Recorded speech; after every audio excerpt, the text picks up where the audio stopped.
titular, que es la categoría más alta dentro de la universidad pública en Colombia. Por lo tanto, es un acto importante, digamos, que marca, digamos, como una etapa nueva en la trayectoria de los profesores e investigadores de estas instituciones. Para la sesión de hoy nos acompañan dos comentaristas, evaluadores, que van a hacer un comentario a la presentación de María del Pilar. En primer lugar, el profesor Juan Fernando Vargas Duque es profesor de la Facultad de Economía de la Universidad del Rosario, en Bogotá. Es profesor titular allí. Tiene un pregrado en Economía en la Universidad de los Andes, también maestría en la Universidad de los Andes en Economía, y el doctorado en Economía por la Universidad de Londres. Ha hecho una estancia postdoctoral en la Universidad de California, Los Ángeles, y, digamos, durante toda su trayectoria, o por lo menos en sus años más recientes, ha venido trabajando cuestiones de criminalidad, conflicto y violencia. Por otro lado, nos acompaña el profesor Álvaro Guzmán Barney. Pues muchos lo deben conocer porque fue profesor de esta facultad durante bastantes años, y después de que se retiró de aquí entró a trabajar en la Universidad Autónoma de Occidente. Es el director del doctorado en Regiones Sostenibles y también director del CIER, Centro Interdisciplinario de Estudios de la Región Pacífico Colombiana. Tiene un pregrado en Sociología en la Universidad Javeriana de Bogotá y doctorado en Sociología por la New School for Social Research de Estados Unidos. También en su trayectoria, sus énfasis de investigación han sido los temas de la violencia, la criminalidad, sobre todo en el área de Colombia y en la zona, digamos, del Valle del Cauca y Cali. En primer lugar, por tanto, agradecerles a ellos su colaboración, su gentileza, acompañándonos en este acto importante para la profesora y también para esta facultad. En el caso de María del Pilar Castillo, que es la persona, digamos, que está haciendo, digamos, la protagonista principal de este acto, tiene un pregrado en Economía en la Universidad del Valle, una maestría en Estudios en Economía Cuantitativa en la Universidad de Alicante, en los Países Valencianos. ¿No es España? Bueno, es España, sí. Doctorado en Economía por la Universidad Federal del Río Grande del Sur, de Brasil. Y, digamos, durante su trayectoria, digamos, de investigadora y de profesora, ha trabajado también en asuntos de conflicto, violencia, teoría, digamos, asociada, digamos, a la economía de la violencia, y intento de explicar, digamos, ese fenómeno en nuestros contextos. Para el acto de hoy, la profesora ha escogido un documento que ella piensa, digamos, que muestra, digamos, todas sus disposiciones, capacidades de investigación. Lo tienen allí planteado, un modelo de deserción desde un enfoque teórico de principal agente, las FARC-EP, como un caso aplicado. La idea entonces es que ella va a tener un tiempito para presentar ese texto, que ya ha sido publicado, pero lo va a dar a conocer ahora en público, y después daremos la palabra a los dos evaluadores para que, digamos, le hagan comentarios, digamos, a los que ella después podrá resolver. Abriremos también, si hay alguna pregunta, alguien tiene alguna inquietud que hacer a la profesora o a los comentaristas para que ellos también, digamos, puedan participar. Y María del Pilar me indica que después habrá una pequeña invitación afuera, un vinito para los que nos quieran acompañar en este momento, digamos, importante para ella. ¿Sí? Bueno, muy bien. Entonces vamos a dar inicio a este acto. Gracias.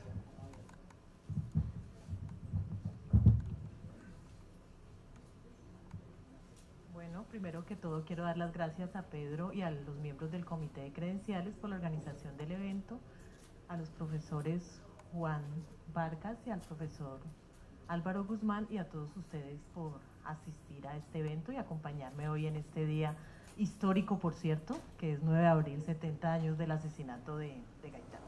Bueno, este es un modelo de deserción, es un modelo que es una aplicación de la teoría de agencia y parte del hecho de considerar el secuestro político que realizaron las FARC más o menos a finales del gobierno de Pastrana y comienzos del gobierno de Uribe, digamos que fue como la época más próspera en términos del secuestro. Analizar esa situación y ya entro un poquitico más en materia. la estructura de la presentación, como ustedes ven ahí, voy a contar la motivación, de dónde viene este trabajo, los objetivos, la contribución, la revisión bibliográfica principal en la que me apoyé, contarles un poquitico del contexto colombiano, exponer el modelo como las principales características del modelo y los resultados y conclusiones. Este trabajo hace parte de mi tesis doctoral que, como les contaba, se inició más o menos en el 2011. Yo quise trabajar la teoría de juegas aplicada al conflicto armado colombiano y apareció algo que fue para mí crucial en ese momento, que fue en febrero del 2012 la renuncia pública de las FARC al secuestro político como método de financiación, al secuestro en general como método de financiación.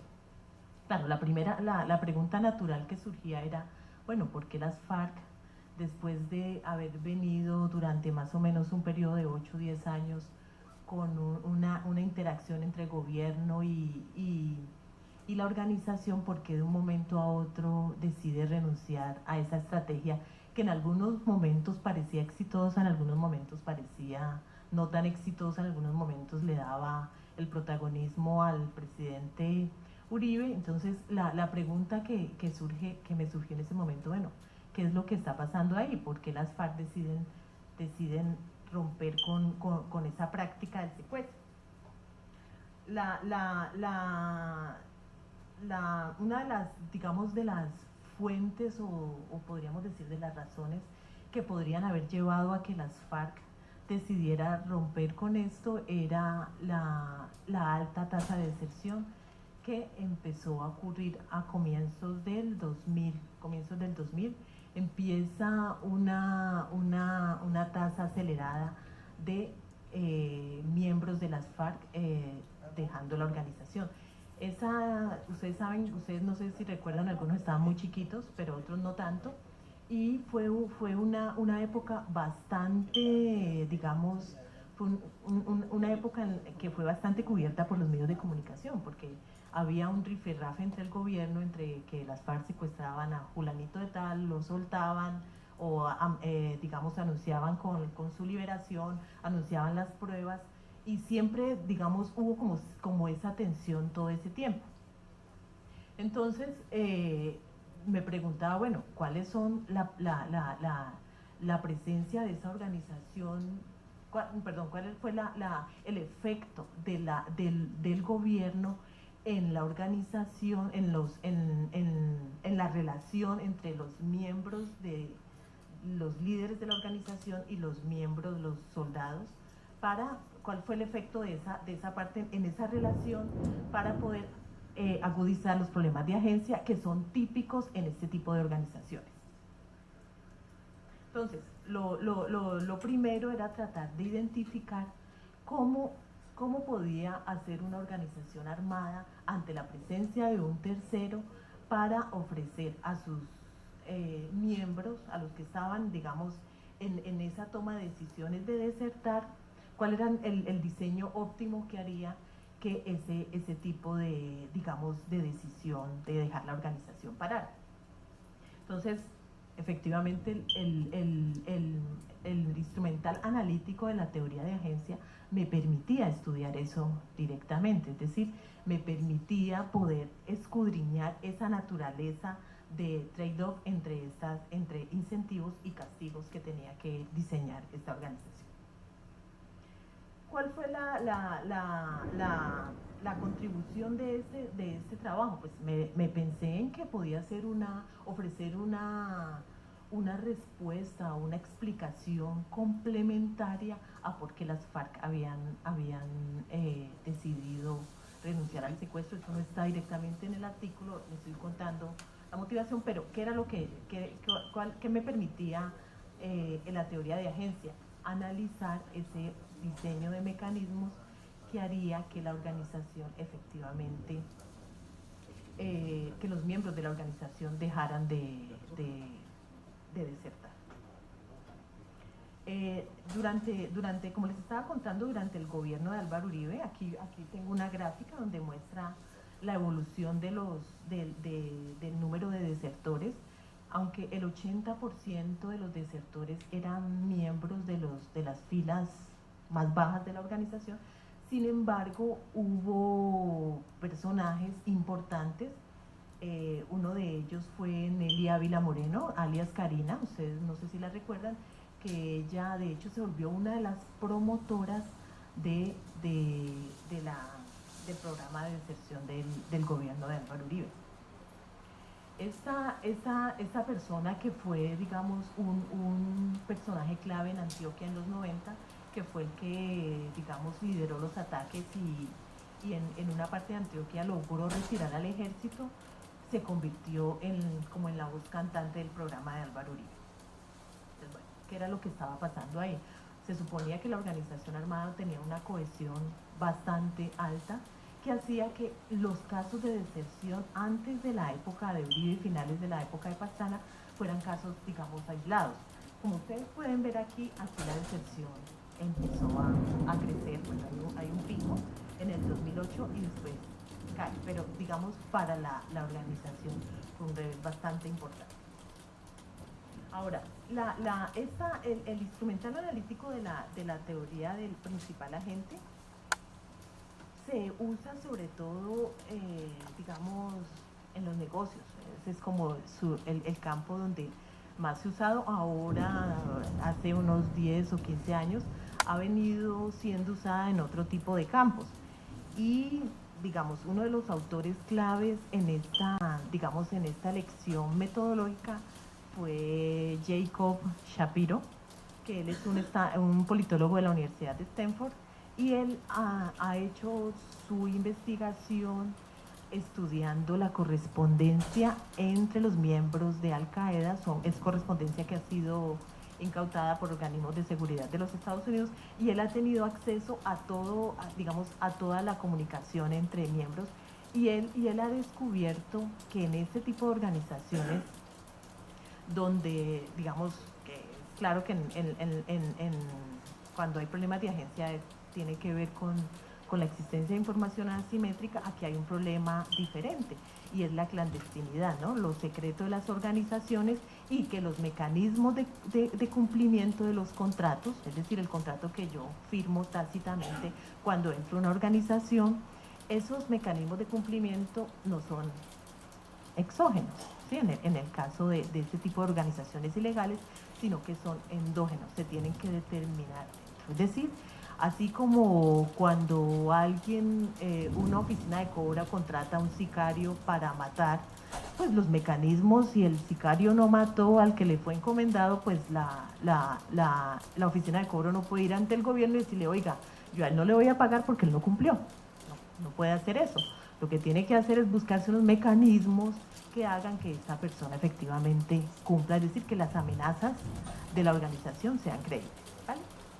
Entonces, Shapiro, puedo decir que fue como mi inspiración, además de otros autores que yo reseño ahí en el artículo, pero él fue, digamos, la fuente para poder acercarme al problema de las FARC a través de este instrumental analítico. ¿Cuál es uno de los resultados? Es que estas organizaciones armadas, por estas características que les estoy contando, pues finalmente terminan no penalizando a sus miembros. Lo único que tienen, digamos, a la mano es romper los contratos, pero no tienen forma de lograr ser creíbles en la penalización. Gintis es otro de mis amores dentro de esta teoría de agencia, y mis estudiantes de agencia lo saben, que es un teórico de este tipo de modelos, y lo que hago es adaptar el modelo que él presenta al modelo de las FARC. Por supuesto, no es una adaptación directa, porque, como les estoy diciendo, el modelo de Gintis aplica a organizaciones legales, digamos, o agentes en los que los principales pueden tener mecanismos para hacer cumplir los contratos. En este caso no. Entonces, El modelo de Gintis es adaptado, esos mecanismos de cumplimiento son endógenos al modelo. Aquí está el modelo de principal agente, por ahí en los comentarios me decían que era importante escribir los pagos. Tengo una razón de por qué no los escribí, porque eran pagos bastante extensos y me parecía que era como recargar un poco el modelo, pero bueno, la observación es válida. Aquí está el modelo de principal agente. Tengo a un líder, una organización armada, diseñando un sistema de incentivos, es decir, un sistema de incentivos que haga que los agentes hagan las tareas que les son encomendadas con el mayor esfuerzo posible. ¿Sí? Este líder diseña el sistema, el agente, que es con el que el líder establece el contrato, decide si deserta o no deserta. ¿Sí? Si deserta, pues el juego finaliza, no hay contrato, y si no deserta, entonces el agente tiene que decidir cuál es el nivel de esfuerzo que le va a imprimir a la tarea a la cual le fue asignada. ¿Sí? Aquí en este, bueno, yo estoy viéndolo aquí, entonces les voy a hacer una breve explicación. Aquí vemos dos líneas que juntan dos nodos. Ahí lo que me está diciendo es que la naturaleza, esa N representa la naturaleza, es la que define los resultados, es decir, los resultados son riesgosos en el sentido de que yo puedo tener un resultado bueno o un resultado malo. Miremoslo en términos de las FARC. Aquí yo lo que estoy diciendo es que la organización armada, ¿sí?, los líderes de la organización armada, que en estos casos, en esta estructura del modelo son los principales, diseñan un sistema de mecanismos, ¿sí?, para, digamos, alentar a que los agentes que están dentro de su organización deciden si desertan o no. Allí hay unos pagos claros, por supuesto, es una estructura de juegos, pero yo tengo que definir unos pagos. Estoy hablando de unos pagos que no voy a decir que son, que para mí van a representar pagos económicos, puedo hablar de pagos políticos o otro tipo de pagos, y lo llamé reputación alta y reputación baja, ¿sí? Yo aquí trabajo con un modelo, en esta estructura estoy trabajando con un modelo discreto, ¿sí? Entonces voy a tener un modelo no discreto, ¿no? Un modelo más bien por umbrales, porque tengo una reputación alta y una reputación baja. ¿Para qué lo hago? Pues para poder asociarle a cada una de esas reputaciones, que son los pagos del principal, las acciones de la gente. Es decir, hacer un esfuerzo alto implicaría que con mayor probabilidad la organización va a tener una reputación alta, y tener una reputación baja está asociada a la acción de un esfuerzo bajo. Es decir, que una gente que haga un esfuerzo bajo, pues va a tener una mayor probabilidad de generar una reputación baja, ¿sí? ¿Cómo yo veía esta reputación en términos de las FARC?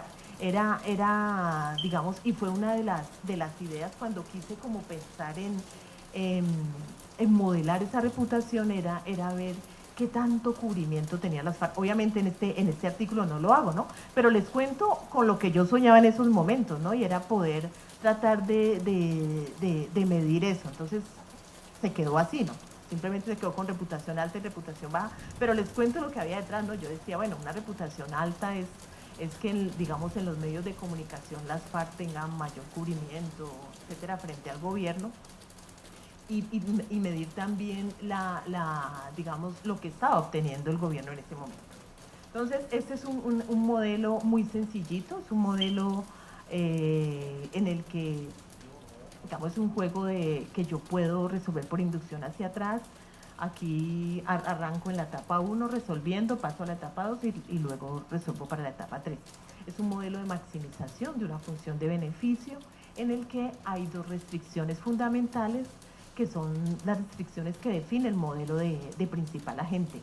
Una restricción de participación, que es la que son los pagos que le ofrece el líder a la gente para que decida no desertar, es decir, para que se mantenga en el contrato, y una restricción de incentivos, que es los incentivos, como su nombre lo dice, que le ofrece el líder a los agentes para que ellos hagan un mayor esfuerzo. ¿Por qué le interesa al líder hacer un mayor esfuerzo? Porque va a obtener unos mayores beneficios con una mayor probabilidad. Para el agente es costoso, realmente costoso hacer un esfuerzo. Por eso es que hay ese conflicto de intereses, porque al principal le encantaría siempre obtener una reputación, eso implicaría que la gente dedicara un mayor esfuerzo. A la gente le gustaría que el principal tuviera una mayor reputación, pero que él no hiciera tanto esfuerzo. ¿Sí? Digamos, ese es el conflicto de intereses que se presenta entre estos dos agentes. Aquí les estoy contando, les puse esta filmina simplemente para mostrar cuál era el problema del líder. Aquí tengo, para que vean lo simple que es un modelo de maximización. Tengo en la primera línea la función de beneficio del líder, donde tengo una reputación alta, una reputación baja, tengo unas transferencias. Esas reputaciones están asociadas a unas transferencias altas y bajas que asigna el líder a la gente. Y tengo en la primera la restricción de incentivos, como les dije ya, y en la segunda la restricción de participación. ¿Sí? Ese es un modelo que resuelvo y que resolví, digamos, matemáticamente, y llegué a unos resultados, ¿vale? ¿Cuáles son los principales resultados? Hay un resultado 1, que es el resultado que yo considero que es el resultado trivial, y es que las transferencias altas y bajas que ofrece la organización armada se incrementan con los costos y las transferencias del gobierno. ¿Qué quiere decir eso? Pues digamos, es obvio. Cuando el gobierno, ustedes saben que durante el gobierno de Álvaro Uribe, el valor de los secuestrados cayó a 0. El gobierno Uribe abogaba más por un rescate militar y no por un intercambio. Entonces, lo que hizo fue aumentar la presión militar para obtener un rescate. De hecho, ustedes saben que hubo casos de rescate. Y segundo, mejorar los incentivos para quienes decidieran desertar. Entonces, ¿cuál es el primer resultado? Que cuando se aumenta la transferencia del gobierno por digamos, tengo un supuesto de recursos escasos, las transferencias altas y bajas que ofrece el gobierno se tienen que incrementar, ¿sí? Porque el mantener a los miembros dentro de la organización es costoso. Entonces, allí la restricción de participación se vuelve más fuerte. El líder tiene que aumentar sus transferencias, no solamente para quienes hacen esfuerzos altos, sino también para quienes hacen esfuerzos bajos. Es decir, allí lo que hace la organización es tratar de mantenerlos dentro del grupo. El segundo resultado, como les contaba, estos los mecanismos de cumplimiento del contrato entre un líder y un agente son endógenos. Entonces, ¿qué es lo que hice con respecto al modelo de Gintis? Pues incorporar y hacer exógeno la probabilidad de castigo de la organización a los miembros que desertaron. Y esa probabilidad dependía de las transferencias que asignaba él a sus agentes. Entonces, ¿qué pasaba? Esas transferencias funcionaban como una especie de cotas para ese mecanismo de cumplimiento, ¿sí? Entonces, la probabilidad de capturar, digamos, a alguien que había desertado se movía entre esas dos, dentro de esas dos cotas, perdón. Y el tercer resultado es que la solución o el sistema óptimo que tenía que generar la organización armada tenían que ser recursos tan grandes que se acercaran a los montos que ella estaba obteniendo con la reputación alta. En otras palabras, ¿qué es lo que yo quiero decir aquí? Aquí los agentes se convertían en se me olvidó el nombre, en demandantes residuales, ¿sí?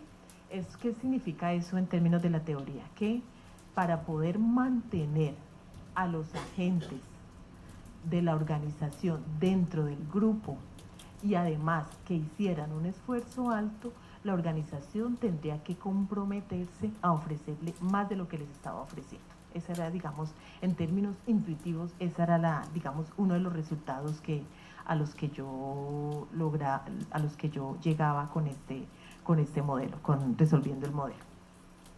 Se hizo una simulación, fue una simulación para probar efectivamente si, digamos, cuando se hacía la simulación, si concordaban con los resultados. Hay unos valores. Eso fue realmente un proceso de ensayo y error, de dónde salieron estos valores. Francamente, les digo, uno de los comentaristas me hace esa anotación. No tengo una justificación para esos valores, simplemente fue cuáles valores se me ajustaban a los resultados que yo quería obtener. Entonces, esos valores que yo estoy presentando. Allí le doy unos valores a la reputación, alta y baja, les doy unas probabilidades de tener reputación alta de acuerdo a un esfuerzo alto, tengo una probabilidad de obtener una reputación baja de acuerdo a un esfuerzo bajo. Tengo una función de costos para la gente que hace un esfuerzo alto, una función de costos para quien hace un esfuerzo bajo, y tengo una función de probabilidad que depende de las transferencias. Tengo unos costos, SSI, que son los costos de, digamos, el costo de llevar a cabo el castigo, es decir, lo que le valía a la organización castigar a sus agentes, y el costo del gobierno. Aquí estoy mostrando la relación de, a ver cómo estoy de tiempo, la relación de preferencias. Miren que allí tengo la gráfica donde muestra cómo a medida que aumentaba los incentivos del gobierno, pues las transferencias tendrían que caer. ¿Cuál es el mecanismo? Cuando aumentaban los incentivos del gobierno a través de su programa para incentivar la deserción, lo que hacía la organización era, para quienes desertaran como una amenaza creíble, pues aumentar la probabilidad de deserción. Pero ¿qué pasaba? Él estaba entre el trade-off de o castigar a los que desertaban o mantener a los que estaban dentro de la organización. Digamos, ese es el resultado importante. ¿Cuál es el punto al que llego? Es que cuando hay una tercera parte, digamos que es el gobierno presionando desde afuera, ¿qué pasa? La organización armada, primero se agudizan los problemas de agencia, digamos, se aumenta la brecha de intereses de cada uno de líder y de agente, pero además el líder finalmente termina pagando una transferencia sin importar el esfuerzo que lleve a cabo el agente.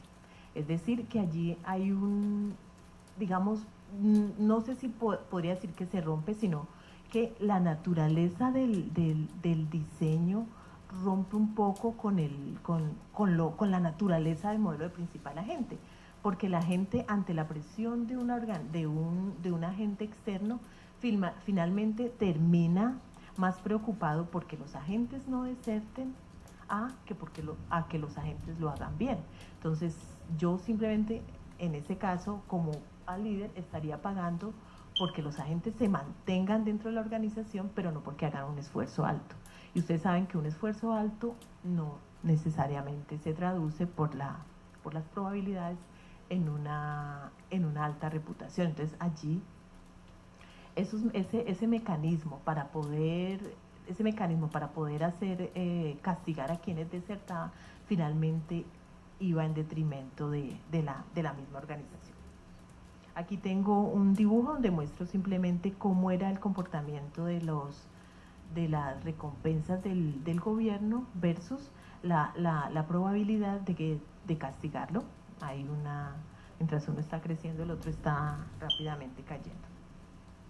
Las conclusiones, pues ya al final de este trabajo, este artículo permitió estudiar la naturaleza del trade-off entre incentivos y mecanismos de cumplimiento que una organización armada ofrece a sus miembros. La presencia de esta tercera parte, en vez de, digamos, la presencia de la tercera parte lo que hace es acrecentar el conflicto o agudizar, perdón, el conflicto de intereses entre la organización y aumentar el comportamiento oportunista de los agentes. ¿Por qué? Porque ahora ellos van a recibir más por estar dentro de la organización en términos de su esfuerzo, haciendo poco esfuerzo. Y finalmente, pues digamos, una de las contribuciones fue incorporar el mecanismo de penalización como un mecanismo endógeno al modelo. Eso es todo y muchas gracias.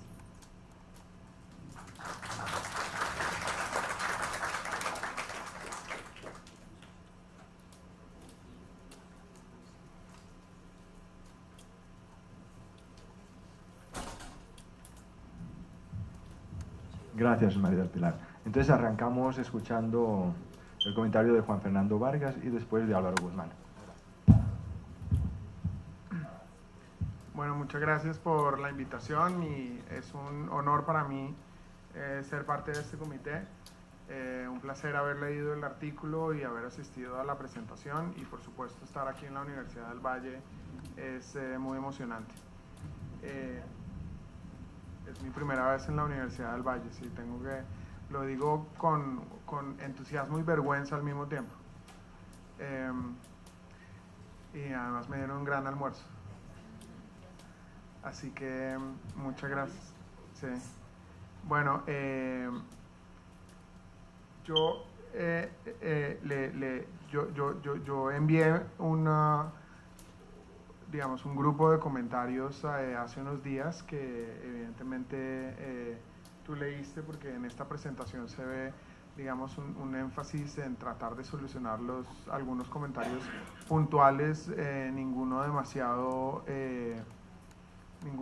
importante en términos de que me parece que el trabajo es un trabajo muy interesante, es una contribución desde la teoría económica y la teoría del principal agente para tratar de poner un poco de estructura a un fenómeno que, digamos, por su naturaleza parece difícil de entender. Hay muchas cosas en juego, es un fenómeno complejo, porque los combatientes de una organización armada desertan y por qué no desertan, qué condiciones facilitan esa deserción, cómo debe responder la cúpula de esa organización armada para evitar la deserción y al mismo tiempo asegurarse de que su función objetivo, cualquiera que ésta sea, aquí está, digamos, resumida en que hay una reputación. Me parece una buena abstracción de la complejidad de la función objetivo de una organización armada. Entonces, ¿qué se necesita para cumplir la función objetivo y al mismo tiempo tratar de minimizar esa deserción? Yo creo que todas esas son preguntas muy importantes. Me parece que este trabajo es una aproximación que es sencilla, pero al mismo tiempo es poderosa en empezar una agenda de investigación para responder esas preguntas, desde lo que podemos aportar los economistas, que son los modelos, digamos, que simplifiquen un poco esa complejidad para poder enfatizar cómo juegan unos mecanismos fundamentales, por ejemplo, en este caso, las recompensas materiales y también los castigos. Así que por muchas razones me gustó. Yo creo que, como envié en mis comentarios, no es la primera vez que se utiliza este enfoque de principal agente para tratar de responder a estas preguntas, además de lo que hace Jake Shapiro. Chris Bladman ha hecho cosas de este estilo para para Uganda, y mi primer paper teórico publicado era sobre esto también, que no está citado, pero a pesar de eso acepté venir y decir cosas, chéveres. Gracias. No, entonces, como dije, yo creo que es una contribución, y resalto la importancia de esta contribución como, digamos, parte de un grupo de trabajos precursores en tratar de aportar al entendimiento de estos temas complejos desde la teoría de juegos y desde la teoría de la agencia.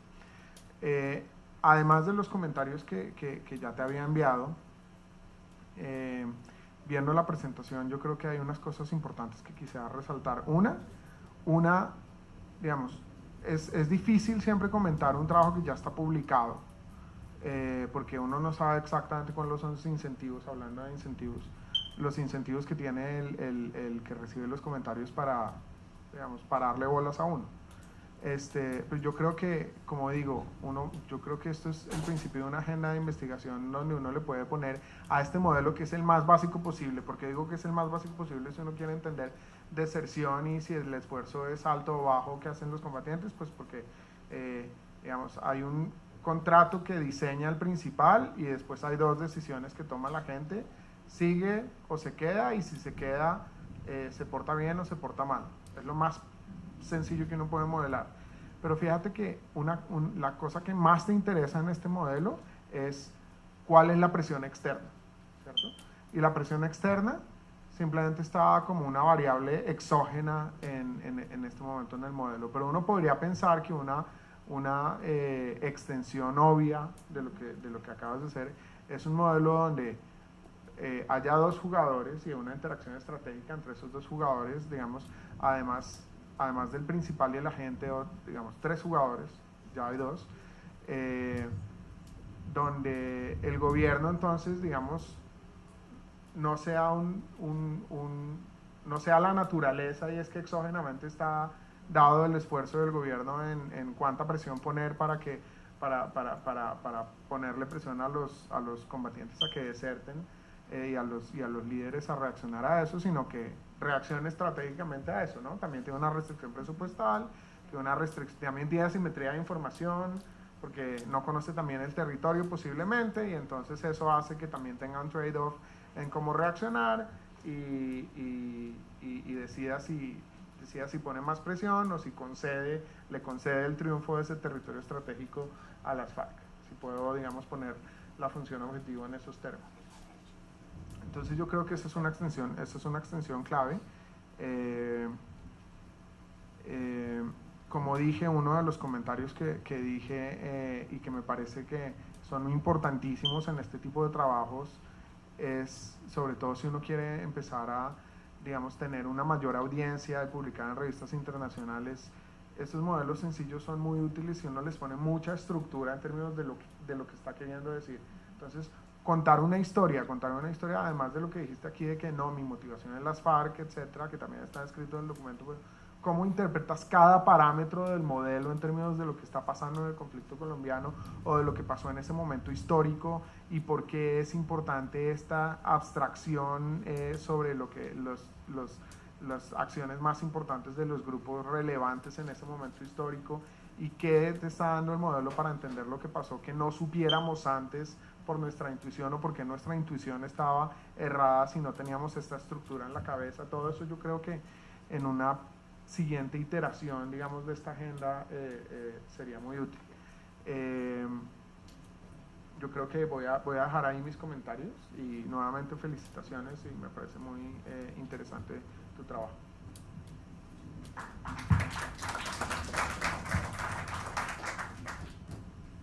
Bueno, gracias por la invitación también a comentar el trabajo de Pilar Castillo.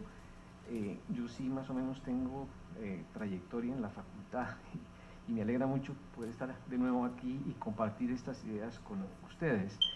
Yo voy a leer una carta remisoria dirigida al profesor Pedro Quintín, que es el presidente del Comité de Credenciales de la facultad, quien está a cargo del proceso que se está llevando a cabo con la profesora María del Pilar Castillo de ascenso a profesora titular.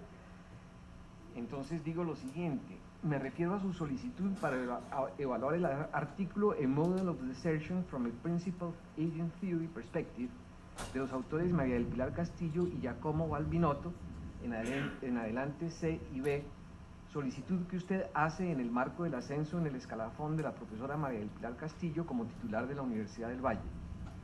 Tema de estudio, tradición bibliográfica y caso empírico. A partir de un modelo teórico del líder agente, C y B se proponen estudiar los resultados de los intercambios recíprocos entre el líder y sus agentes, teniendo en cuenta el uso de incentivos o bien de medios coercitivos de los que puede disponer el líder de una organización armada ilegal, AIO, que busca el apoyo efectivo y sostenido de sus agentes. El modelo se hace progresivamente más complejo al tener en cuenta la presencia de un tercer actor, el gobierno, interesado en combatir militarmente la organización ilegal o en promover la deserción de sus miembros. Como C y B anotan, la perspectiva del agente líder se basa en los principios de la elección racional y la teoría de los juegos que sirven en su consideración como modelo apropiado para analizar las relaciones entre líderes y combatientes en un contexto de ilegalidad. Estas relaciones presuponen un convenio entre las partes que, en buena medida, es autoimpuesto. Se acepta una relación de subordinación de los agentes con el líder de la organización ilegal y puede haber una identificación con los principios de la organización, pero ambas partes valoran sus costos para permanecer dentro de la organización y tomar decisiones en consecuencia. C y B se preguntan por el sistema de compensaciones que hace que los agentes se comporten de manera consistente con los fines del líder, que se supone también son los de la organización.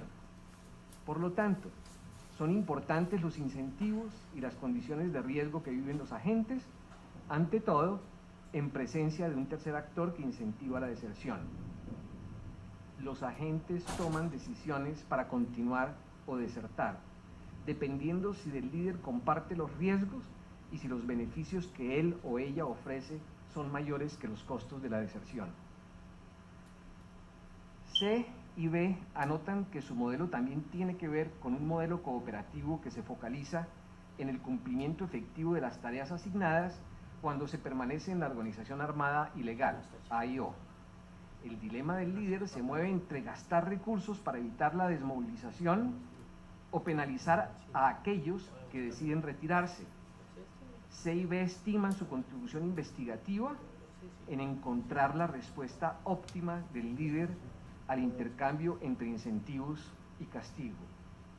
Su argumento va en la línea de que si el gobierno compensa a los que desertan, entonces el líder debe incrementar a su vez los incentivos y en consecuencia la probabilidad de castigo disminuye si los recursos de la AIO son escasos.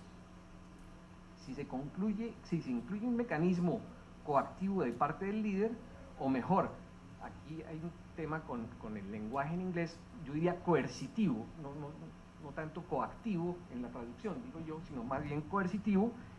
En la traducción mía se disminuirá la deserción, pero aumenta un comportamiento de bajo esfuerzo o oportunista. C y B hacen una revisión de literatura rica en ejemplos de Principal Agent Theory, en organizaciones legales y en especial en la literatura administrativa, también en el campo de la economía política, de las relaciones internacionales, de la violencia entre civiles y militares, entre estados y organizaciones terroristas globales y locales, entre otros. C y B se centran en el tema de la probabilidad de ser castigado como una función de los incentivos ofrecidos por el líder cuando el gobierno promueve la deserción de la AIO. Se toma como estudio de caso a las FARC, teniendo en cuenta el estimado de la evolución de su tasa de deserción entre 2002 y 2011.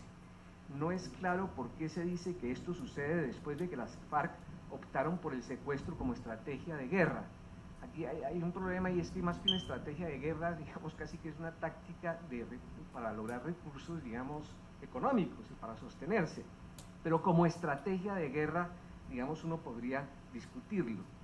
Más precisamente se refieren al gobierno de Uribe y su política de seguridad democrática y de promoción de la deserción.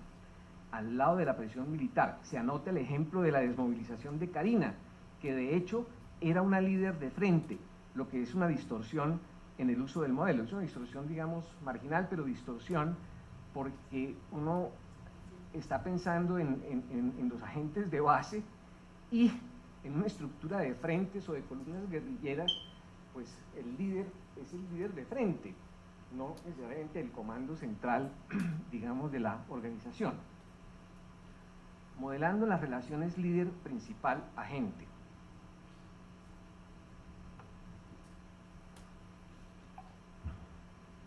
Todos los agentes se asumen como iguales. Se supone también que la AIO busca el reconocimiento de sus logros, pero los agentes pueden desertar o no desertar. La pregunta es cuál puede ser el control y la vigilancia del líder sobre sus agentes. Si hay deserción, hay también un daño grande para la organización y para el líder, entre otras por la información de la que dispone el desertor. El líder puede entonces entregar beneficios o bien castigar. Se dice en una parte del texto que el modelo es de 3 jugadores, siendo el tercero la naturaleza. Yo no sé si ahí hay un error, porque no entendería lo de naturaleza, asunto este que no se entiende y que no queda explicado conceptualmente. En otras partes queda claro que el tercer jugador es el gobierno. C y B consideran 3 resultados de juego posibles al tener en cuenta transferencias altas o bajas, la probabilidad de ser castigado, los costos altos o bajos del esfuerzo de la gente y los incentivos del gobierno. En un primer resultado, con el incremento de los incentivos del gobierno, el líder debe incrementar sus aportes para sostener la adhesión a la organización. En un segundo resultado, dado el interés del líder en que sus miembros no deserten, debe dedicar más recursos. Por ello el nivel de castigo disminuye, pero a un alto costo. Castigar puede llegar a deserción. En un tercer resultado, el incentivo para la gratificación de la gente no viene tanto del esfuerzo del líder, sino del incentivo de la organización. Esto implica que el gobierno aumente sus incentivos para los agentes, independientemente de si están haciendo bien o mal su trabajo. C y B concluyen esta parte refiriéndose a los beneficios para el líder. Si el riesgo del agente es neutral y si se hace un esfuerzo alto, entonces lo óptimo es hacer del líder el responsable fijo y al agente el responsable residual. Por otro lado, el pago del líder al agente lo debe llevar a hacer su mejor esfuerzo y a no tener un comportamiento oportunista. Simulación de un modelo líder principal-agente. Se estima un sistema de transferencias óptimo basado en la presencia del gobierno. Se hace una versión numérica del acuerdo y se usan para simular las transferencias y las posibilidades de ser castigado. C y B se preguntan por el acuerdo óptimo y afirman que los resultados varían con las condiciones iniciales. En un primer paso, estiman las probabilidades del castigo para transferencias altas. En un segundo paso, la función de utilidad de la gente que, dado su conocimiento, obtiene una mayor utilidad de las actividades de la guerra que de otras, lo que hace que los incentivos del gobierno sean menos atractivos que las transferencias del líder. En un tercer paso, estiman la función objetiva del líder como una relación decreciente según transferencias altas o bajas. Consideran el sistema óptimo de transferencias con restricciones según incentivos y participación de los agentes. En un cuarto paso, estiman la relación entre las transferencias, los incentivos del gobierno y el valor de la función objetiva del líder. Cuando los objetivos del gobierno aumentan, las transferencias también crecen, más las bajas que las altas. Por esta razón, el aumento de los incentivos del gobierno hacen de la gente un reclamante residual para el líder. Estas transferencias, si son bajas, pueden implicar que la gente no deserte o bien que no se esfuerce. En un quinto y último paso, CIB estiman 11 valores de incentivos del gobierno, incluyendo mecanismos de coacción, y consideran las posibles situaciones de conjunto. La probabilidad de castigo disminuye en la medida en que los incentivos del gobierno aumentan. Entonces, el líder debe aumentar las compensaciones que ofrece a sus agentes para evitar deserciones. El valor de la función del líder va a disminuir y está obligado a compartir sus utilidades de manera más equitativa, lo que en la opinión de CIB nos margina de la idea de que los agentes ideológicamente están comprometidos con la organización. Conclusiones del artículo.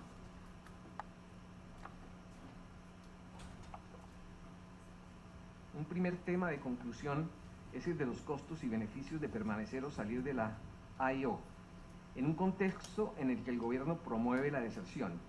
El argumento es que la gente permanecerá en la AIO si el líder comparte el riesgo y mejora los beneficios para los agentes, quienes comparan con los costos de no desertar. La contribución del modelo está en incorporar el riesgo de ser castigado como una función de los incentivos ofrecidos por el líder cuando el gobierno incentiva la deserción. También teniendo en cuenta que la gente puede usar amenazas creíbles como desertor. Un segundo tema de conclusión tiene que ver con que el líder no sabe con precisión cuál es el comportamiento de sus agentes en el terreno. Se pueden crear mecanismos coactivos o coercitivos de fuerza para hacer cumplir el acuerdo. Como los recursos de la AIO son escasos, una conclusión importante es que los incentivos que se ofrecen a quienes se quedan en la AIO no contribuyen a su capacidad para castigar a los desertores.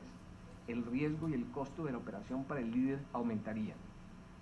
Un tercer tema muestra que la inclusión de un mecanismo de fuerza como parte de la función objetiva del líder incrementa sus costos, pero también puede llevar a que los agentes no se esfuercen y tengan comportamientos oportunistas. Si el líder aumenta el castigo a los desertores, lo que implica ofrecerle a los agentes incentivos bajos, el líder se puede encontrar con apoyo bajo de sus agentes. Por otro lado, la presencia de un agente externo aumenta los costos recíprocos entre incentivos, castigo y mejoría de la situación de la gente. Aunque decida no desertar, obtendrá grandes beneficios a pesar de que hace un esfuerzo bajo. Algunas observaciones. He optado por hacer primero una síntesis detenida del artículo, que es denso, para asegurar de alguna manera que capto el enfoque y el planteamiento conceptual de los autores, que es marcadamente analítico y busca la formalización matemática. Aclaro que soy lego en el enfoque particular y prefiero en consecuencia hacer un comentario que solo en parte se puede considerar como interno al argumento, pero que ante todo es un comentario externo al enfoque concreto propuesto, aunque de interés para quienes estudian problemas como el de la deserción de las AIO. El comentario interno tiene que ver con el uso de la teoría de juegos, de los procesos de solidaridad y los más generales de la acción colectiva en la perspectiva de construir y proponer un modelo como lo hacen los autores. Me refiero al papel de la revisión bibliográfica y a la justificación y definición del modelo escogido. Considero que se reitera una propuesta tradicional en la que la motivación de los actores es la utilitarista clásica, es decir, aquella que se fundamenta en los costos y los beneficios de la acción. Esto me parece bien, indudablemente que es legítimo, pero hay una discusión inicial que no se puede soslayar, y es si la motivación para la acción no se funda de manera alternativa en la adhesión a principios o valores. Entre ambos extremos, el utilitarista a secas y el valorativo fundamentalista, hay posibilidades intermedias que captan aspectos analíticos importantes de la realidad. Se puede justificar, como lo hace el artículo, la reiteración de un enfoque utilitarista, pero la revisión bibliográfica conduce a otros problemas. Y creo que C y B los retoman parcialmente, un tanto de lado, y sin todas las consecuencias que implican en la elaboración de un modelo que busca explicar la deserción de la AIO con presencia de un tercer actor. Me refiero específicamente al tema de la solidaridad y al tema de la organización. En relación con la bibliografía de la solidaridad, se puede establecer una relación más clara con los problemas conocidos como los del free rider o los del comportamiento oportunista, como lo llaman C y B y C. Aquí hay entonces una complejidad mayor que me lleva a pensar que en la propuesta no aparece con claridad la inserción del tema de lo colectivo y específicamente de la organización para explicar la deserción. La pregunta es si se pueden considerar solo líderes agentes y el gobierno, sin tener en cuenta la adscripción a la organización y las reglas que ésta promueve. También sobra decir para el líder, por ejemplo para Karina. En otras palabras, ¿por qué no asumir la revisión bibliográfica y la conceptualización particular que se hace en la perspectiva del enriquecimiento de un modelo que vincule individuos y decisiones con organizaciones, con el gobierno y con circunstancias históricas cambiantes del conflicto social? Soy consciente de las dificultades implícitas en buscar modelos analíticos más incluyentes, pero creo que en el texto se abordan de manera marginal asuntos como los que he mencionado cuando podrían ser centrales. Con el comentario externo me adelanto a aclarar que no pretendo criticar el trabajo realizado porque no hace lo que personalmente habría querido que se hiciera. Este enfoque de comentario crítico que abunda entre nosotros no me parece válido, ya que no reconoce lo que la contraparte comentada ha querido hacer y lo ha hecho bien, como en el caso de C&B. Entonces mi comentario va más bien en el sentido de proponer un diálogo con enfoques alternativos que pueden ser muy provechosos, por ejemplo, para investigar temas como el que nos ocupa en este caso, es decir, la deserción de un grupo guerrillero o de un grupo ilegal.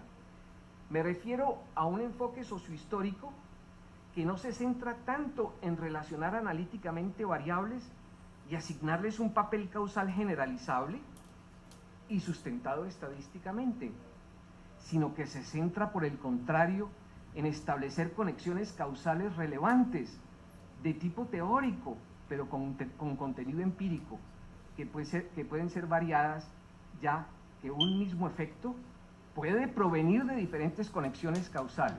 Esto es una idea, digamos, importante para mí. Sobre esta base se promueve o se debe promover un ejercicio comparativo e histórico entre casos, incluso comenzando con un solo caso, pero que se estudia detenidamente. Yo creo que en el fondo hay una disociación en la investigación en ciencias sociales entre el modelaje analítico y cuantitativo, entre pocas variables, y los métodos comparativos e históricos que buscan causas relevantes múltiples que asociadas coyunturalmente pueden producir el efecto que se quiere explicar. Las FARC pueden ser un excelente ejemplo, pero el caso se puede analizar de manera más rica estudiando las coyunturas concretas de deserción altas o bajas y estimando las variables que inciden más claramente.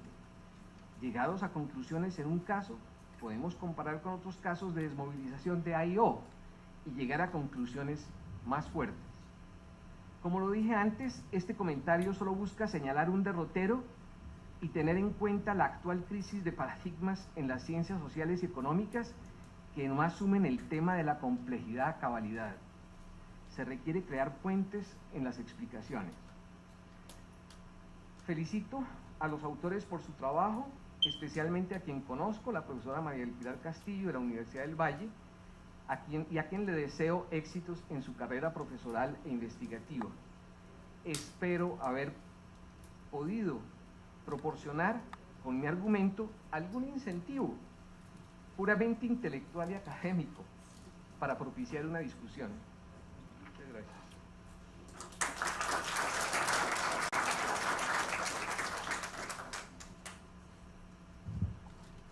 María del Pilar va a responder los comentarios. No tengo nada que decir. Solamente es que me tengo que ir. Es que ya tiene el vuelo.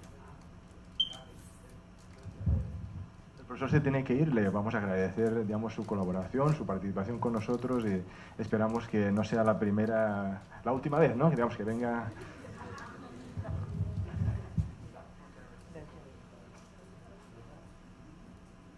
Bueno, quiero agradecer los comentarios de los dos profesores, creo que son bastante, a mi modo de ver, bastante exigentes desde el punto de vista, Juan, lo que me propone el modelaje. Yo había pensado en esa posibilidad, ¿no? En volver al gobierno otro actor. Eso obviamente hace un poco más complejo, no un poco, no, mucho más complejo el modelo, pero digamos que esa estaba dentro de las posibilidades que tenía, porque es cierto, el gobierno finalmente termina siendo un parámetro dentro del modelo, y lo que hace, eso me hace la vida mucho más fácil, ¿no? Para resolverlo, eso es obvio, y entiendo su anotación.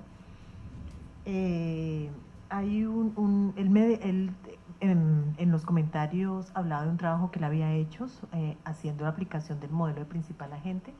Yo realmente creí haber revisado todo, seguramente estaba publicado en alguna revista que cobraban, y entonces no la adquirí, pero no, de verdad, yo creo que hice la revisión y me extrañó bastante no haberme topado con eso, y lamento de verdad, porque creo que es importante considerar los trabajos que están haciendo algo similar a lo que uno está pensando, porque me parece que permite entablar un diálogo más enriquecedor.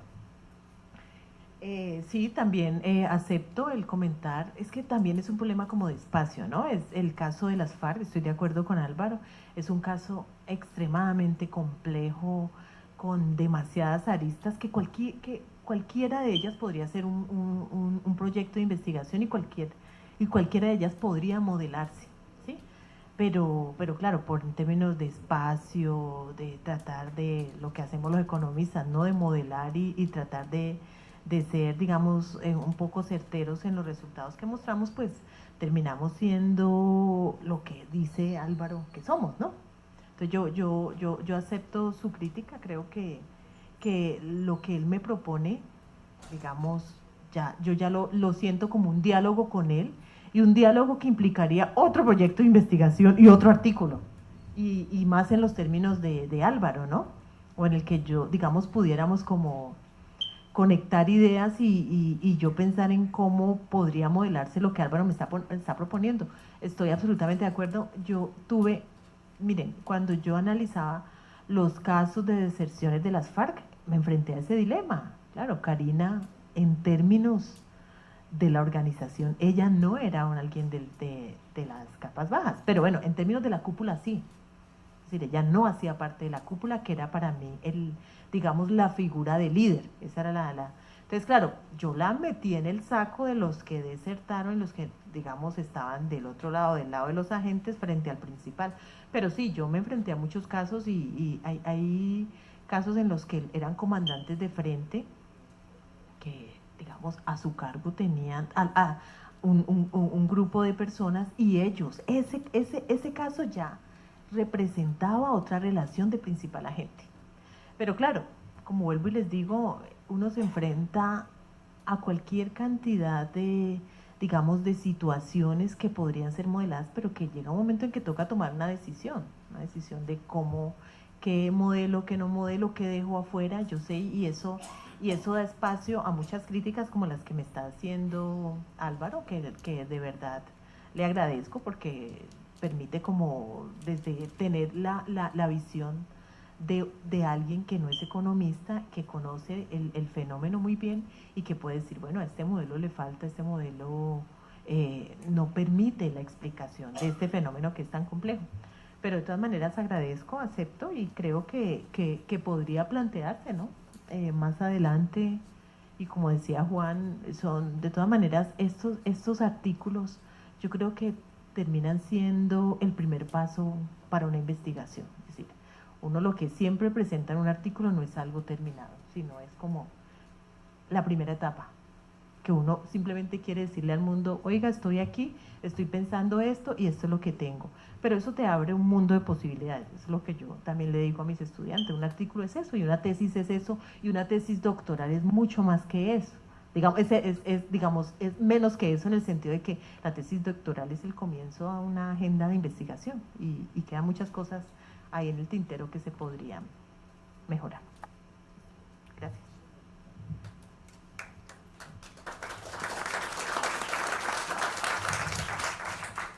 No sé si hay alguno de los asistentes que quiera preguntar algo. Que también hay, que se me olvidaba aquí, ya te doy la palabra, Lina, con respecto a al compromiso ideológico de los miembros de la organización. Eso fue una de las, digamos, ¿cómo se podría decir? Como deudas que yo, no deudas, ¿no? Como de esas cosas que uno como que no puede resolver en el modelo, y era que yo considero que como estudio otro tipo de organizaciones, la organización, los miembros de la organización tenían una cohesión muy fuerte y estaban comprometidos ideológicamente, ¿sí?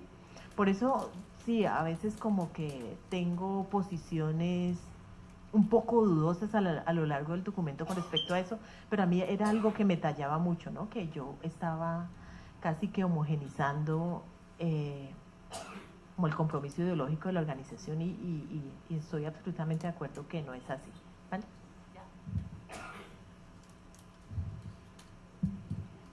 Pues me leíste la mente. Lo que te iba a decir, bueno, dos cosas. La primera es que cuando una persona, pienso yo, toma la decisión de pertenecer a un grupo que tiene un fuerte componente político, pues todas las personas no son homogéneas y tienen pues tienen un gran nivel de motivaciones intrínsecas, no solo extrínsecas, que determinan también los incentivos.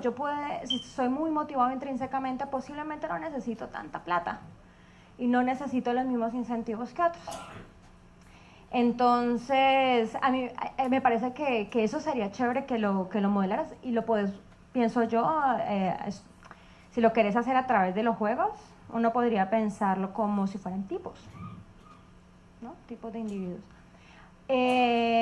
Álvaro dijo dos cosas que me parecieron muy valiosas. La primera está relacionada con el tema de los rangos, que también lo pensé. O sea, no es lo mismo que te deserte pues una persona de base que te deserte Karina, porque son más visibles y en términos de redes sociales, digamos, vos sabes, generan un impacto más grande, ¿no es cierto? Entonces, eso incentiva acción colectiva. Y eso también pues, sería chévere que para un follow-up del artículo, ¿no es cierto?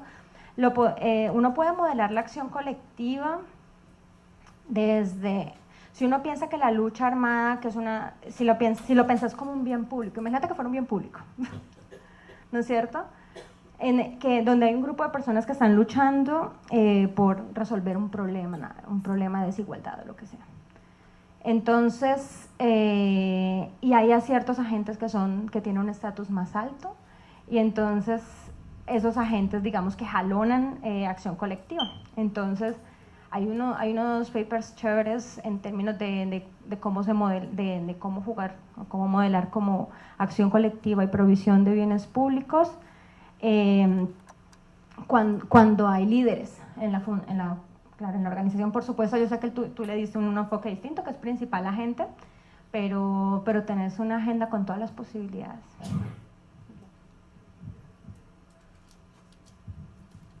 Sí, de hecho, a raíz de este trabajo, yo escribí otro artículo sobre las preferencias de los miembros, tratando como de explicar el comportamiento y, digamos, la hipótesis central de ese artículo, que pues todavía no sé si lo van a publicar o no, es que allí hubo un cambio.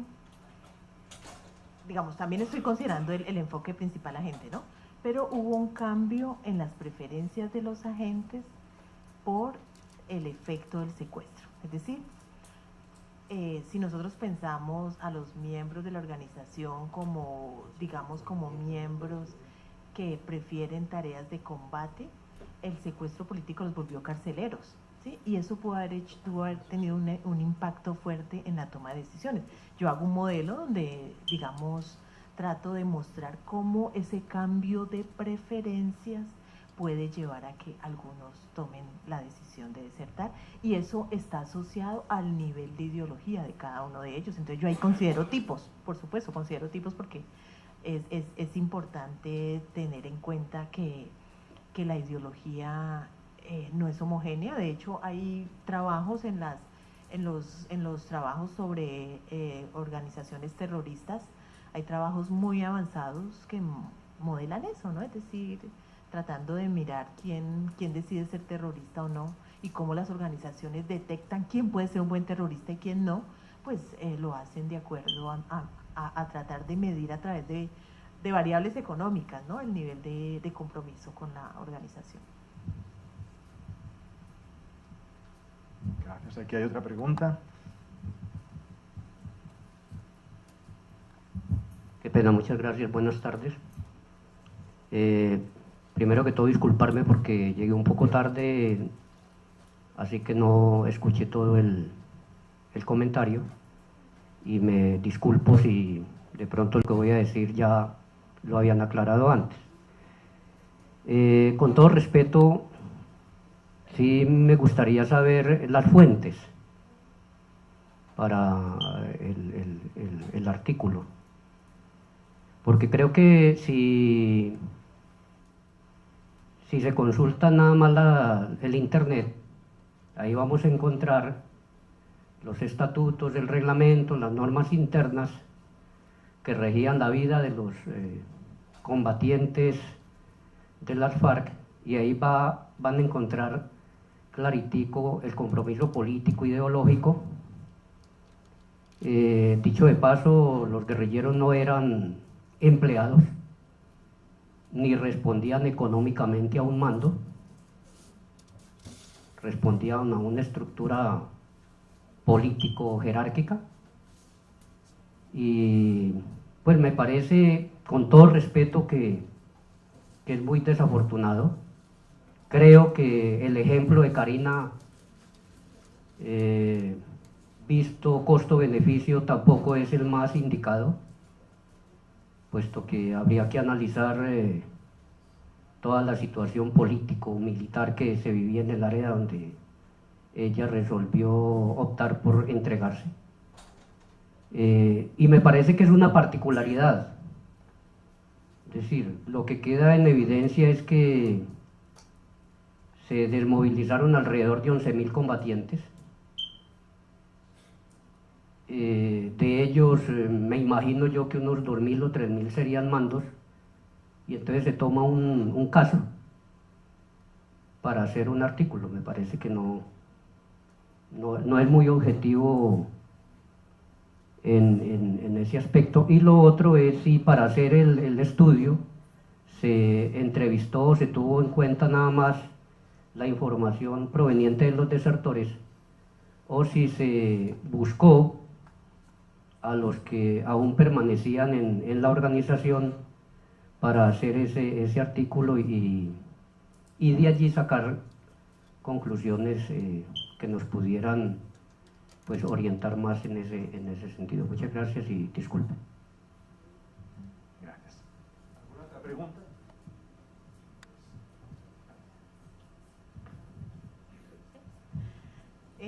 Bueno, yo siento de verdad que sea desafortunado. Digamos, realmente yo hice una revisión, no solamente del internet, hice una revisión de los estatutos de las FARC. De hecho, yo estuve un año afuera y estuve en un sitio donde, digamos, habían libros dedicados a las FARC que no encontré aquí. Yo, digamos, hice todo. Lo que pasa es que, sí, vuelvo a lo que decía antes, es muy, muy complicado. Yo no estoy tomando el caso de Karina como el único caso, lo puse como un ejemplo. Cuando yo estaba haciendo la tesis, hablamos en la posibilidad de entrevistar miembros de las FARC. Nos pareció una tarea casi que imposible. yo nunca entrevisté desertores, tuve testimonios, hice una revisión, digamos, exhaustiva de todos los libros de la gente que estuvo secuestrada y que escribió. De hecho, la gran mayoría no constituye un buen material, no fue un buen material para la investigación, pero sí, yo entiendo que, digamos, que el artículo depende de donde se vea, ¿no? Depende de cómo uno quiera tomar los resultados.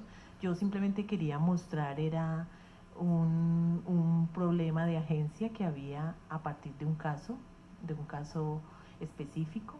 Y claro, hay cosas, hay elementos que no se pueden incorporar, no se pueden tener en cuenta, no se puede tener en cuenta por espacio, por la modelación. Es una crítica que desde que yo estaba chiquita como economista siempre ha tenido, y es que los modelos no alcanzan a capturar la complejidad de los casos. Pero bueno, de verdad que yo siento mucho que se sienta así.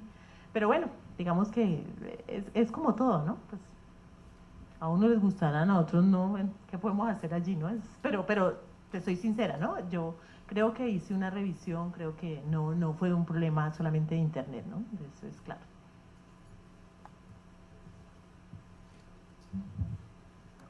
Bueno, la última entonces.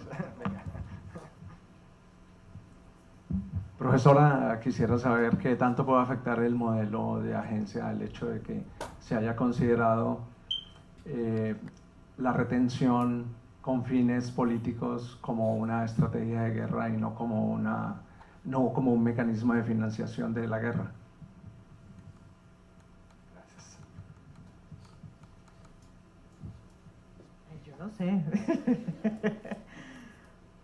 Pues a ver, y sí, estabas hablando ya en términos de retención, ¿no? Que era una de las cosas que uno cuando estaba haciendo la tesis decía, bueno, el secuestro, retención es una, incluso el lenguaje, cómo se escribía, había que ser cuidadoso. Me preguntas sobre como el efecto del modelo de agencia sobre, ¿cómo es? ¿Cómo es?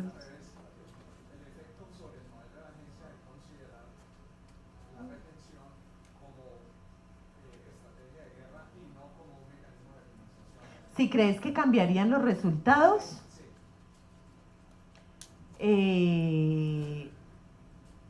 claro, sí, yo creo que sí, porque digamos, cuando las FARC en ese momento renuncian al secuestro, el comunicado público es que renuncian como método de financiación.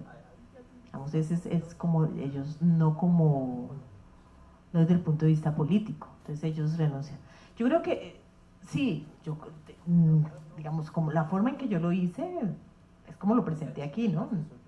Como lo estás planteando, te diría en principio que los resultados deberían ser diferentes, pero no lo sé porque no lo planteé así. En principio yo creo que deberían ser así, deberían ser diferentes, pero no tengo una respuesta para decirte tajantes lo que me estás preguntando. Bien, bueno, entonces damos por finalizado el acto de ascenso de la profesora María del Pilar Castillo, desearle muchos éxitos en esa nueva función y categoría, y ella quiere que compartan este momento, digamos, de alegría para ella con un vinito aquí afuera. Muchas gracias por su asistencia.